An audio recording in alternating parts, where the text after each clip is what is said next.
James, Mark Haynes with Clutch Points. During, while you're playing this season out, and your name is popping up in the Rookie of the Year, category, is that something you strive and aim towards, achieving towards the end of the year? Yeah, most definitely, because I just want to just focus on my development and, getting better each game, which I am. But Rookie of the Year is most definitely one of my accolades that I want to accomplish. But, I'm so focused on, the bigger picture, the long run. It really doesn't matter to me. I just want to get better every day and just keep working hard on my game and just keep perfecting my craft every day. So, it's 50-50. It do matter, but at the end of the day, it really don't matter. So. Hey, James, Wes Goldberg, Bay Area News Group. With the news that the NBA isn't going to play the Rising Stars Challenge in this sort of condensed All-Star break, is that disappointing for you? Is that something you had been looking forward to? It's kind of disappointing because I wanted to play in that game, but it is what it is. It's a pandemic right now, so we just have to take a lot of safety measures. But I'm just taking the game by game and just trying to enjoy each game. And I'm most definitely getting better each game, so I'm very proud of my progress so far. But I really was looking forward to that game. Looking forward to the rest of your career, are there any of those sort of events in All-Star break that you'd like to participate in? Dunk contest, three-point contest, anything like that? Yes, sir, Wes. I'd say probably dunk contest because I'm super athletic, so I like to show off my moves and my talents. But, probably in a couple of years I'll be able to do that. So. Thank you. Yes. James, we saw a couple of times during the last game where Ron Adams was talking to you on the bench over there.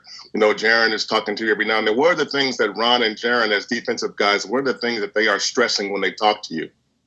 Just make sure that I'm a leader out there on the floor, especially on defensive end, because I'm a center, so I can see everything and put people in right position. So really just the vocal part, just make sure I be verbally, just verbal.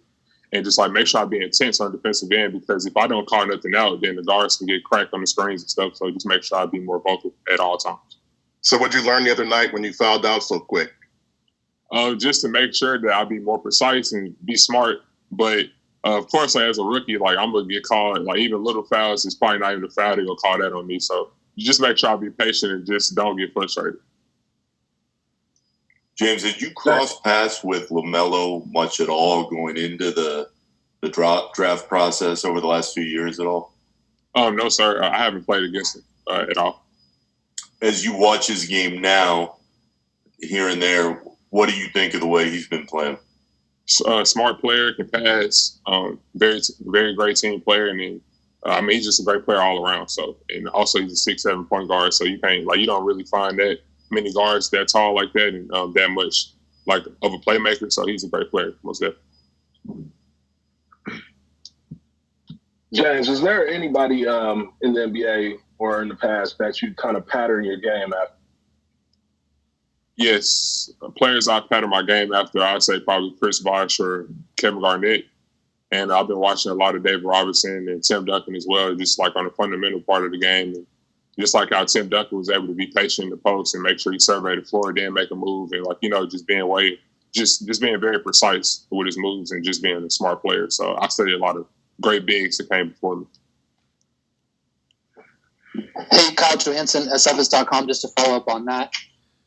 Just as far as, your own development in terms of comparing yourself to other people, do you look at it as more, do you compare yourself to yourself every day? Are you looking at yourself against the rest of the rookies in your class, or, do you look at yourself against some of the greats of all times and compare yourself that way?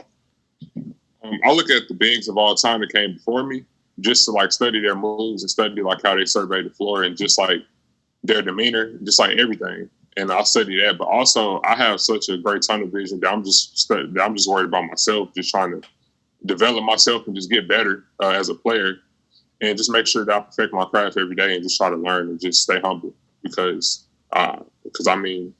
it's a lot of great players out here. So I just want to make sure that I just develop every day and just try to get up there. So, James, hello.